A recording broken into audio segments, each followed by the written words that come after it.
सुप्रभात विद्यार्थियों मैं अनूप कुमार शुक्ला एकलव्य इंटरनेशनल एकेडमी द्वारा आयोजित ऑनलाइन कक्षा में आपका हार्दिक स्वागत करता हूं। विद्यार्थियों, इससे मैं आज जो जिस प्रकरण को आपके सामने लेकर आ रहा हूं वो है मानव करुणा की दिव्य चमक भाग 3 डॉक्टर सर्वेश्वर दयाल सक्सेना द्वारा रचित है। देखो बच्चों, मैंने इससे पहले आपको दोनों भागों में प्रश्नों के माध्यम से पाठ को एक्सप्लेन किया, अर्थात पाठ का मतलब सारांश और उसका मतलब सारांश बताया, उसका विश्लेषण किया। अब मैं अंतिम जो भाग है वो जो प्रश्नों के माध्यम अंतिम भाग है जिसमें प्रश्न जो मैंने अंकित किए हैं, बोर्ड पर जो अंकित किए हैं, जो लिखे हैं, इसके माध्यम से मैं आपको पाठ का समापन करूंगा। देखो बच्चों, एक प्रश्न आ रहा है, फादर कामिल के मुख से सांत्वना की जादू भरे दो शब्द सुनना एक रोशनी से भर देना जैसा है। सत्य है। इस विषय को लेकर कौन से विचार लेखक ने प्रकट किए? देखो, बहुत अच्छी बात है कि लेखक ने अपने संस्मरण में इस बात को लेकर कि उनके मुख से सांत्वना के जादू भरे दो शब्द सुनना एक रोशनी से भर देना जैसा है, अर्थात उनके मुख से झरती विरल शांति, अर्थात जब किसी उपस्थिति मतलब जब भी वो कहीं किसी उत्सव में, समारोह में, किसी घर के आयोजन में, किसी अपने चाहने वाले के घर के आयोजन में जब उपस्थित होते थे, पहली बात तो यहाँ कि उनके मुख से ये बात जरूर निकलती थी, क्योंकि उनके मुख से कौन सी बात कि आपके परिवार के सदस्य कैसे हैं, उन्हें कोई दिक्कत तो नहीं है, ये जरूर पूछते थे। अर्थात उनके दुख और दर्द मतलब दर्द के बारे में जरूर पूछते थे। किसी को कोई तकलीफ तो नहीं है कि भाई ठीक है ना, किसी कोई परेशानी तो नहीं है। तो मतलब कभी भी जब कभी भी वो किसी उत्सव आयोजन और घर में समाज और संस्कारों में शामिल होते तो घर के परिवारों के हालचाल जरूर पूछते, उनके दुख तकलीफ के बारे में जरूर पूछते। ऐसा ही विचार लेखक के मन में जब इसलिए आया क्योंकि लेखक की जब पत्नी और पुत्र की मृत्यु हुई तब फादर कामिल बुल्के जब वहाँ उपस्थित हुए, शोक सभा में उपस्थित हुए, तो उनके मुख से जो है सांत्वना के जादू भरे दो शब्द लेखक के प्रति निकल रहे थे, लेखक को ढांढस देने के प्रति निकल रहे थे, लेखक को संयम देने के लिए निकल रहे थे, ठीक है ना, लेखक को संबल देने के लिए निकल रहे थे। तो बच्चों, ये बात हो गई क्योंकि वो उनके मुख से दो शब्द सुनना, सांत्वना भरे दो शब्द सुनना, किसी गहरी तपस्या के बाद जन्मने वाली, किसी गहरी तपस्या के बाद जन्मने वाली कैसी शांति, एक ऐसी अद्भुत, ठीक है ना, एक ऐसी अद्भुत शांति के रूप में प्रकट होती थी कि वाकई में ऐसा लगता था कि ईश्वर ने उन्हें, वो ईश्वर के दूत हों और ईश्वर ने उन्हें इसी कर्म के लिए, ईश्वर ने उन्हें सभी के दुख दर्द को दूर करने के लिए, सबको संबल देने के लिए इस धरती पर भेजा है, ठीक है ना। तो लेखक के मन में ये विचार आए कि वाकई में जब किसी उत्सव संस्कार में फादर कामिल उपस्थित होते थे तो सभी घर परिवार के दुख दर्द के बारे में, उनकी तकलीफ के बारे में, उनके कष्ट के बारे में जरूर पूछते थे।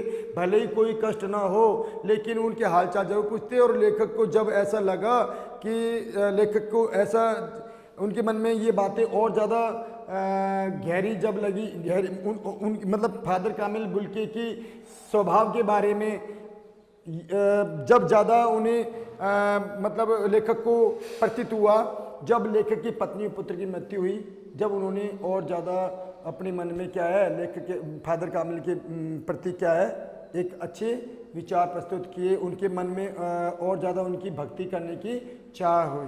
देखो, पिछले 35 वर्ष से इस बात के लेखक और फादर कामिल बुल्के जरूर साथ रहे हैं, लेकिन लेखक के मन में फादर कामिल को लेकर के जो विचार, जो अच्छे विचार आए, वो इस विषय मतलब इस दुख की घड़ी में, इस दुख की घड़ी में, किस दुख की घड़ी में, जब लेखक की पत्नी पुत्र की मृत्यु हुई थी, और इस दुख की घड़ी में और देखने को मिला। किसके द्वारा मिला? फादर कामिल बुल्के के द्वारा मिला। ठीक है, उन्होंने लेखक को ढांढस बंधाया, संयम प्रदान की, सांत्वना देने लगे। कौन देने लगे? फादर कामिल बुल्के। तो ऐसा सुनकर के लेखक को उनके प्रति जो है और ज़्यादा श्रद्धान्वित हुई, और ज़्यादा श्रद्धान्वित हुए। ठीक है ना। जो शांति बरसती थी वह चेहरे पर थिर थी। लेखक द्वारा ऐसा कब और क्यों कहा गया? देखो, जब फादर कामिल बुल्के अपनी अंतिम सांस छोड़ चुके थे, जब फादर कामिल बुल्के अत्यंत बीमार हुए, बहुत ज़्यादा बीमार हुए, और जब वो दिल्ली में आए इलाज कराने, तब लेखक को इस बारे में पता नहीं चला। और वो उस समय, ठीक है ना, इस समय वो जिंदगी की जंग हार गए थे। उस समय फादर कामिल बुल्के जिंदगी की जंग हार गए थे। और जब वो जिंदगी की जंग हार गए थे तो लेखक को जिंदगी की जंग हार गए थे, तब जब लेखक को पता चला, उस समय तो पता नहीं चला, बाद में पता चला, तो लेखक को बहुत ज़्यादा दुख हुआ। उनके दिल में और ज़्यादा धक्का लगा, लेखक के दिल में और ज़्यादा धक्का होने लगा। उन्हें लगा कि एक ऐसा व्यक्तित्व, एक ऐसा शख्स जो सभी को बाहें खोलकर गले लगाने के लिए आतुर होता है, आज उसके चेहरे वो एक आतुर होता है, आज वो शख्स हमारे सामने उपस्थित नहीं है। वो ऐसा व्यक्तित्व हमारे सामने उपस्थित नहीं है जो सभी को बाहें खोलकर गले लगाने के लिए आतुर है, जो सभी के उत्सव समारोह में शामिल होकर के, सभी का मतलब चाहने वालों को उत्सव समारोह में शामिल होकर के सभी को आशीर्वाद से भर देते थे, और सभी घर परिवार के दुख तकलीफ के बारे में पूछते थे। आज एक ऐसी शख्सियत हमारे सामने उपस्थित नहीं है ना। तो जो शांति परिस्थिति वह चेहरे पर थिर थी, मतलब लेखक ने ऐसा कब देखा? जब दिल्ली की निकलसन कब्रगाह में, जब ताबूत में, निकलसन कब्रगाह में जब ताबूत में रखी हुई फादर कामिल बुल्के की मृत शरीर को जब देखा लेखक ने, तो उन्होंने क्या देखा कि जो शांति उनके चेहरे पर हमेशा जो रहती थी वो आज थम चुकी है। वो क्या है? शांति जो है उनके चेहरे से गायब हो चुकी है, फिर गायब हो चुकी है। अब वो उनके चेहरा मुरझा चुका है, उनका चेहरा मुरझा चुका है। जो सभी को गले लगाने के लिए आतुर रहते थे, ऐसे व्यक्तित्व तो आज उनके सामने उपस्थित नहीं है, वो भगवान को प्यारा हो चुका है। ठीक है। लेखक को फादर की मृत्यु पर नम आंखों को गिरना, स्याही फैलाना जैसा प्रतीत क्यों हो रहा था, स्पष्ट कीजिए। इससे पहले मैं आपको यहाँ बता देता हूँ, जब निकलसन कब्रगाह में जब उनकी शव को ले जाया गया, उनके ताबूत में रखे हुए सबको ले जाया गया, तो एक छोटी सी नीली गाड़ी जो है, छोटी सी जो नीली गाड़ी है, ठीक है ना, वहाँ से मतलब 18 अगस्त 1982 को सुबह 10 बजे निकलसन कब्रगाह में उनकी ताबूत पहुँचा। ठीक है, छोटी सी नीली गाड़ी में मतलब उनका ताबूत पहुंचा, तो उनके चाहने वालों ने उनके ताबूत को उतारा, उस शव को उतारा, ताबूत में रखे हुए शव जो उनकी बॉडी थी, मृत शरीर जो था उसको उतारा। ठीक है ना। उतार करके जब वो उतारा, फिर उसे कुछ पादरी और रघुवंश जी, जो उनके मित्र डॉक्टर रघुवंश जो थे, उनके बेटे, मतलब डॉक्टर रघुवंश कौन थे? फादर कामिल बुल्के के परम मित्र जो थे इलाहाबाद में। जब भी उनकी माँ की चिट्ठी आया करती थी, जो भी घर से संदेश आया करते थे, तो याद है मैंने पहले बताया था, तो अपनी माँ की चिट्ठी को डॉक्टर रघुवंश जी को जरूर दिखाते थे। उनके गहरे मित्र थे, अंतरंग मित्र थे डॉक्टर रघुवंश भी। तो उनके बेटे ने डॉक्टर रघुवंश के बेटा और उनके परिजन जो है राजेश्वर सिंह, मतलब रघुवंश सिंह तो नहीं थे, डॉक्टर रघुवंश तो नहीं थे, लेकिन राजेश्वर सिंह उस ताबूत को उतार रहे थे, छोटी सी नीली गाड़ी से उस ताबूत को उतार रहे थे। और उतार करके जब ले गए, फिर उसे उठा करके एक छोटी लंबी सकरी उदास पेड़ों की घनी छांव वाली सड़क पर, एक लंबी सकरी मतलब सकरा सा रास्ता, जो कब्रिस्तान होता है, वहाँ पे छोटे छोटे रास्ते होते हैं, पतला सा रास्ता होता है, तो वहाँ से वो लंबा और सकरा रास्ता है, वहाँ से वो ताबूत को उतार के ले रहे थे राजेश्वर सिंह और डॉक्टर रघुवंश के बेटे। ठीक है ना। और राजेश्वर सिंह कौन है? रघुवंश जी के परिवार के ही सदस्य हैं। ठीक है ना। तो उस ताबूत को ले जा रहे थे, लंबी सकरी गली से ले जा रहे थे। ठीक है। तो उसे उठाकर एक चकनी उदास पेड़ों गली छाव वाली सड़क की कब्रगाह के आखिरी छोर तक ले जाएगा, जहां धरती की गोद में सुलाने के लिए कब्र अवाक मुंह खोले लेटी थी।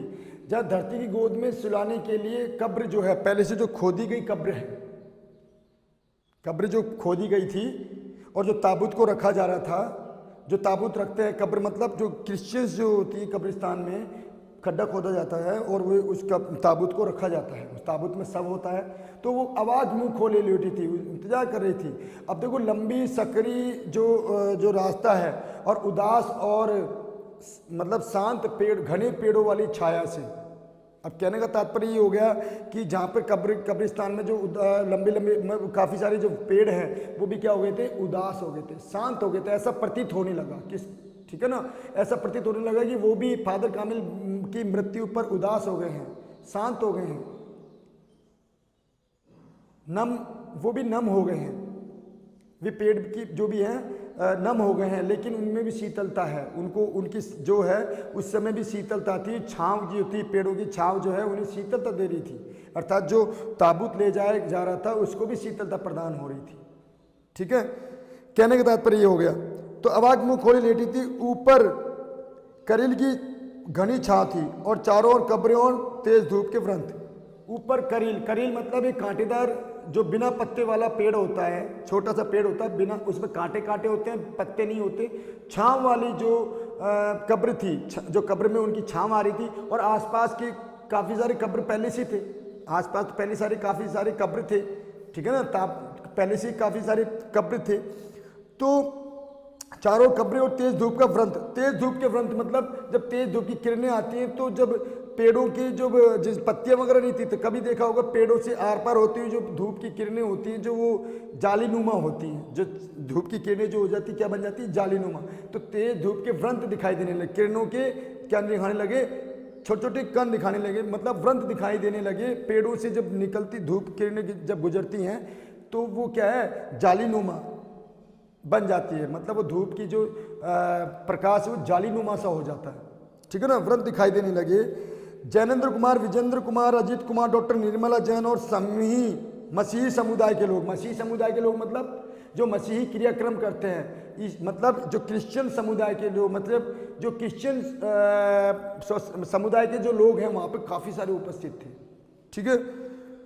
पादरीगण, उनके बीच गैरिक वसन पहने हुए इलाहाबाद के, मतलब उनके बीच गैरिक वसन, गैरिक मतलब गेरुआ रंग का साधु संतों वाला वेशभूषा, साधु संतों जैसा वस्त्र, गेरुआ वस्त्र मतलब गेरुआ वस्त्र धारण किए हुए इलाहाबाद के प्रसिद्ध विज्ञान शिक्षक डॉक्टर सत्यप्रकाश और डॉक्टर रघुवंश जी अकेले उस सकरी सड़क की ठंडी उदासी में बहुत पहले से खामोश थे।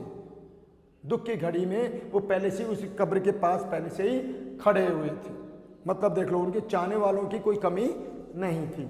मतलब जब फादर कामिल बुल्की की मृत्यु हुई, जब उनकी ताबूत को निकलसन कब्रगाह से ले जाया गया तो वहाँ पे काफ़ी असंख्य लोगों की, मतलब वहाँ पे काफ़ी लोगों की भीड़ थी, जिसमें से कुछ मसीही समुदाय के लोग भी थे, पादरीगण भी थे, उनके मित्र भी थे, फादर कामिल बुल्की मित्र रघुवंश और उनके परिवार के सदस्य भी थे, और काफ़ी जो कहानीकार, उपन्यासकार, लेखक खुद स्वयं वहाँ पर मौजूद था, लेखक स्वयं वहाँ पर क्या था, मौजूद था। देखा तो उस बड़ी ही क्रिया विधि से, मतलब जो धार्मिक क्रिया विधि से जो है उनका संस्कार किया गया, उनको ले जाएगा, उनके शव को वहाँ से उतारा गया और वहाँ से ले जाया गया, जहाँ पे कब्र पहले से अवाक मुँह खेले लेटी थी। करील की जो झाड़ी जो थी, करील मतलब जो कांटेदार और बिना पत्तों वाली जो झाड़ी की जो छाँव थी, जो धूप वो क्या थी, उस कब्र तक जा रही थी, और धूप की व्रंत जो दिखाई दे रहे थे, आसपास कब्र ही कब्र थी। वहाँ पर पहले से मौजूद डॉक्टर रघुवंश और उनके जैनेंद्र कुमार और भी कई जो लोग थे वहाँ पर दुख की घड़ी में उनके क्या दे रहे थे, शोक सांत्वना प्रदान कर रहे थे, शोक सांत्वना प्रदान कर रहे थे। उनकी आंखों से क्या आ रहे थे, आंसू आ रहे थे, उनकी आंखों से क्या थे, आंसू आ रहे थे। अपरिचित आहटों से दबे हुए महसूस कर रहे थे, अपरिचित आहटों से दबे हुए महसूस कर रहे थे। अपरिचित आहट मतलब कि अब फादर कामिल बुल्की क्या है, शांत हो चुके हैं, अब वो उनका शरीर जो है क्या हो गया, उनकी मतलब विरल शांति जो है, जो मतलब जो शांति है वो दिखाई नहीं दे रही है उनकी शरीर से, ठीक है, और वो जो है भगवान को प्यारे हो चुके हैं और उनकी जो शांति उनके चेहरे पर बरसती थी वो थिर हो चुकी थी, वो ठहर गई थी, क्या हो गई थी, तरलता भी जम गई थी, थिर हो गई थी, उदास हो गई थी, गायब हो गई थी। चेहरे पे जो रौनक थी, प्रकाश थी, वो अचानक से गायब हो चुका था। अब उनकी मुख से सांत्वना भरे दो शब्द सुनना किसी को सुनाई नहीं दे रही थी। मतलब कि उनके जो मुख से पहले जो मतलब फादर कामिल बुल्के थे, जब उनके मुख से सांत्वना के मतलब और दुख के किसी की भी दुख और दर्द में वो शामिल होते थे तो उन्हें ध्यानस बनाते थे, धैर्य देते थे, पैसेंस देते थे, संयम देते थे, संयम प्रदान करते थे। अब वो भी उनके चेहरे सुनने को नहीं मिल रहा था। मतलब जो बड़े भाई और पादरी जैसे, बड़े भाई और पंडित के समान जो खड़े होते थे, बड़े भाई और पुरोहित के समान जो थे, सभी के लिए बड़े भाई जैसे थे, अच्छे मित्र भी थे, आज उनके मुख से शब्द आज उनके मुख से शब्द सुनाई नहीं दे रहा था, क्योंकि भगवान को प्यारे हो चुके थे। फादर कामिल बुल्के जो थे ईश्वर को प्यारे हो चुके थे, ईश्वर में रम चुके थे, उनकी आत्मा परमात्मा में विलीन हो चुकी थी, उनके चेहरे से शांति जो बरसती थी वो थिर हो चुकी थी और मतलब थिर हो गई थी, तरलता भी जम गई थी। ठीक है ना, तरलता भी जम गई थी। ठीक है, अब यहाँ पे फादर की देह पहले कब्र के ऊपर लिटाई गई, पहले कब्र के ऊपर लिटाई गई, मसीही विधि से अंतिम संस्कार हुआ, मसीही विधि से अंतिम संस्कार हुआ। जैसे अपने अपनी विधि से होता है ना संस्कार, तो मसीही विधि मतलब क्रिश्चियन जो पादरी जो थे, धर्मगुरु जो थे, उन्होंने अपनी विधि से, मसीही विधि से उनका अंतिम संस्कार किया। रांची के फादर पास्कल तोयना के द्वारा उन्होंने हिंदी में मसीह विधि से प्रार्थना की। देख लो, आखिर में हिंदी से ही मसीह विधि की प्रार्थना की, अपनी भाषा में नहीं की, मसीह हिंदी में उन्होंने जो प्रार्थना की वो कौन सी किस में की, हिंदी भाषा में। किसने की? फादर पास्कल द्वारा, तोयना के फादर पास्कल द्वारा ये मसीह विधि में हिंदी में प्रार्थना की। और फिर सेंट जेवियर्स के रेक्टर फादर पास्कल ने, ठीक है ना, तो फादर पास्कल ने उनके जीवन और कर्म पर श्रद्धांजलि अर्पित करते हुए कहा, उनके जीवन पर मतलब उनके जीवन और कर्म पर श्रद्धांजलि अर्पित करते हुए कहा, फादर बुल्के धरती में जा रहे हैं, अर्थात फादर बुल्के इस धरती में समा रहे हैं, ऐसे मतलब धरती में समा रहे हैं, इस धरती से ऐसे रत्न और पैदा हों, इस धरती से ऐसे रत्न और पैदा हों, इस धरती से अनेक मतलब ऐसे रत्न और पैदा हों जिन्होंने सभी को अपना माना, जो अपने चाहने वालों के लिए हमेशा खड़े रहते थे, सभी के बीच जो है देवदारू छाया के समान उनकी जो उपस्थिति रहती थी, बड़े भाई और पुरोहित के समान सबके बीच समक्ष उपस्थित रहते थे कि हर समारोह में, हर उत्सव में, हर आयोजन में जो है अकाट्य तर्क देते थे और किसी भी उत्सव मतलब और आशीर्वाद देते रहते थे, छोटे बच्चे से लेकर के बड़ों तक वो जो है आशीष से भर देते थे। ठीक है, तो एक ऐसी शख्सियत आज हमारे सामने उपस्थित नहीं है, धरती से ऐसे रत्न और पैदा हों। किसने कहा ये? फादर पास्कल द्वारा, रेक्टर फादर पास्कल द्वारा, रेक्टर फादर पास्कल द्वारा। तो डॉक्टर सत्यप्रकाश ने भी अपनी श्रद्धांजलि में उनकी अपनी श्रद्धा सुमन अर्पित किए।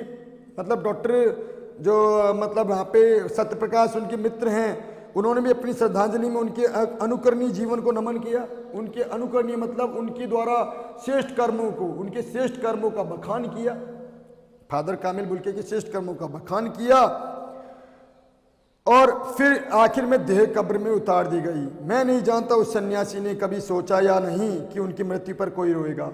लेखक कह रहा है कि मैं नहीं जानता, मतलब लेखक ने आखिर में अपने संस्मरण में लिखा कि मैं नहीं जानता कि उस सन्यासी ने कभी सोचा भी होगा, मतलब उस फादर कामिल बुल्के ने कभी सोचा भी होगा कि उनकी मृत्यु हो जाने के बाद भी उनकी मृत्यु पर कोई रोएगा भी या नहीं। लेकिन वाकई में रोने वालों की वहाँ पे कोई कमी नहीं थी, अर्थात रोने वालों की वहाँ कोई कमी नहीं थी। नम आंखों को गिनना स्याही फैलाना जैसा प्रतीत हो रहा था, अर्थात नम आंखों को गिनना स्याही फैलाना जैसा प्रतीत हो रहा था। स्पष्ट कीजिए, ये प्रश्न भी आया है।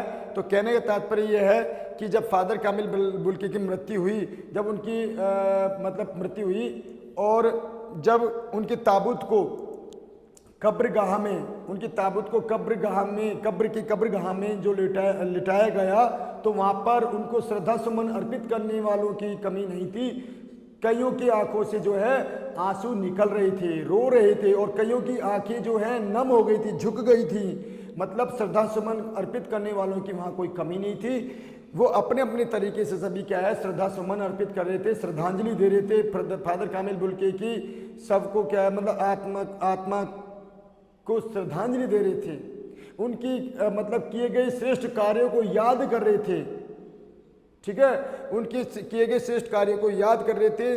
हर कोई अपने अपने तरीके से श्रद्धा सुमन अर्पित कर रहा था, श्रद्धांजलि दे रहा था। कोई अनेक चाहने वालों की आंखों में आंसू आ रहे थे और अनेकों चाहने वालों की आंखें जो थी नम थी। लेखक ने देखा तो उनकी मतलब यहाँ पे रोने वालों की मतलब नम आंखों को गिनना, स्याही फैलाना जैसा प्रतीत इसलिए हो रहा था। आखिर में मतलब गंध से भरा, अब इस तरह हमारे बीच से वह चला गया जो हमसे सबसे अधिक छायादार, फल फूल गंध से भरा और सबसे अलग होकर, सबका होकर, सबसे ऊंचाई पर मानवीय करुणा की दिव्य चमक में लहलाता खड़ा था। इस कहने का तात्पर्य है, इस तरह वो एक ऐसा शख्स, एक ऐसा व्यक्तित्व तो हमारे सामने उपस्थित नहीं है जो सबसे अधिक छायादार था, फल और फूल से भरा हुआ था, गंधों से भरा हुआ था, अनेक प्रकार के गंध से भरा हुआ था। कहने का तात्पर्य है कि जिसके अंदर मानवीय सरोकार के सारे गुण थे, जो मानवीय करुणा की दिव्य चमक थी। एक ऐसा व्यक्तित्व, एक ऐसा मतलब मनुष्य हमारे सामने उपस्थित नहीं है। ईश्वर को प्यारा हो गया है, ईश्वर को प्यारा हो गया है, जो हमेशा देवदारू वृक्ष की छाया के समान उपस्थित रहते थे, पुरोहित और बड़े भाई के समान उपस्थित रहते थे। ठीक है ना, उनकी बातों को सुनना ऐसा प्रतीत होता था कि ऐसा प्रतीत हो रहा था जैसे करुणा के सागर में भर दिया हो, मतलब और करुणा के सागर हमारे सामने भरा पड़ा हो, और जिसमें स्नान करना, जिस करुणा के सागर में स्नान करना अपने सारे पापों को धोना जैसा था। एक ऐसी शख्सियत थी वो। ठीक है, सबका होकर सबसे ऊंचाई पर मानवीय करुणा की दिव्य चमक में लहलाता खड़ा था, जिसकी स्मृति हम सबके मन में जो सबसे निकट थे, जिसकी यादें हम सबके मन में अभी भी समाई हुई है, जो हम सबके निकट थे, हमारे सबके क्या थे, निकट थे, हमारे सबके क्या थे, करीब थे।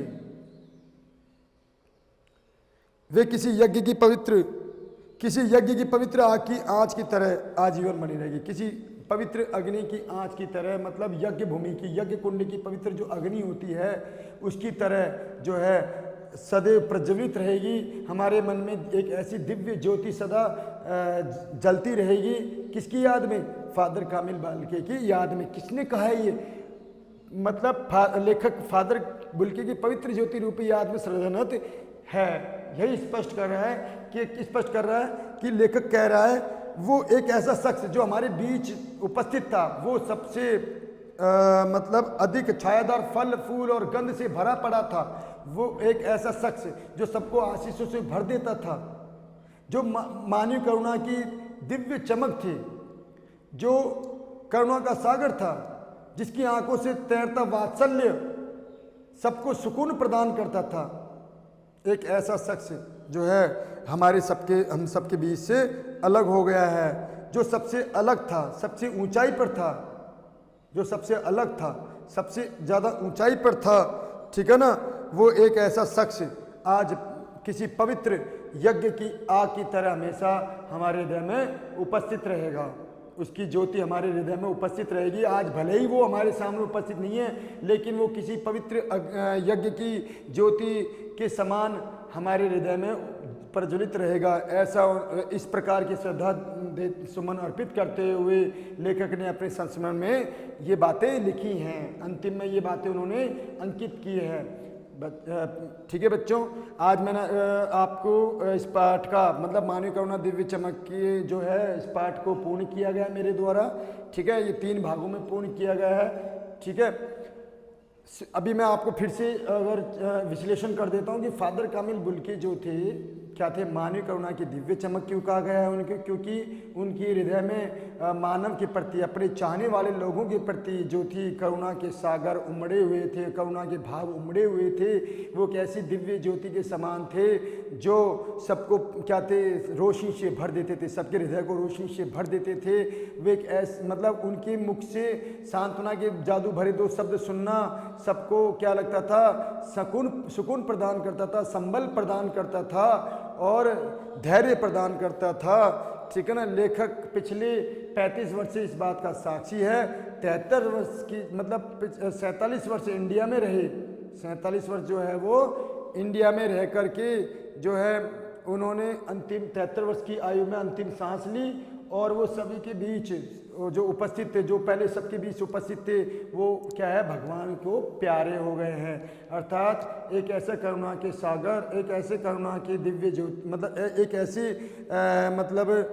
दिव्य ज्योति, दिव्य प्रकाश जो ईश्वर ने उन्हें इस कर्म भूमि में, इस भारत जैसी कर्म भूमि में संकल्प से भर करके एक ऐसे सन्यासी के रूप में भेजा है जो सभी को क्या थे, सभी के प्रिय थे, सभी के होकर रह गए थे, सभी के क्या है, होकर रह गए थे। अपने चाहने वाले लोगों के सबके बीच उपस्थित रहते थे, बड़े भाई की तरह थे, पुरोहित के समान थे, देवदारू वृक्ष की छाया के समान, देवदारू वृक्ष की छाया के समान जो है शीतलता प्रदान करते थे, सुकून प्रदान करते थे, शांति प्रदान करते थे, प्रेम प्रदान करते थे।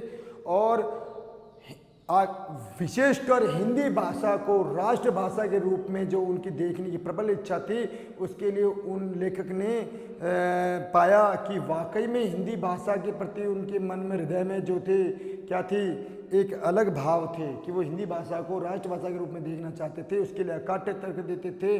ठीक है। उसके लिए अनेक मंच पर बहस करते हुए भी उन्हें देखा गया है। ऐसी शख्सियत जो है सभी के होकर भी आज उनके हृदय में समाये हुए हैं, जो उनके चाहने वाले लोगों के हृदय में समाये हुए हैं। ऐसे शख्स को या भूलना ना काफ़ी होगा, ना गंवार गुजरेगा, क्योंकि ऐसी शख्सियत जो है, ऐसे व्यक्तित्व जो है, लेखक ने कहा ऐसा व्यक्तित्व जो है किसी पवित्र यज्ञ की पवित्र ज्योति के समान किसी यज्ञ की पवित्र ज्योति के समान याद रहेंगी, प्रज्वलित रहेंगे, हृदय में प्रज्वलित रहेंगे।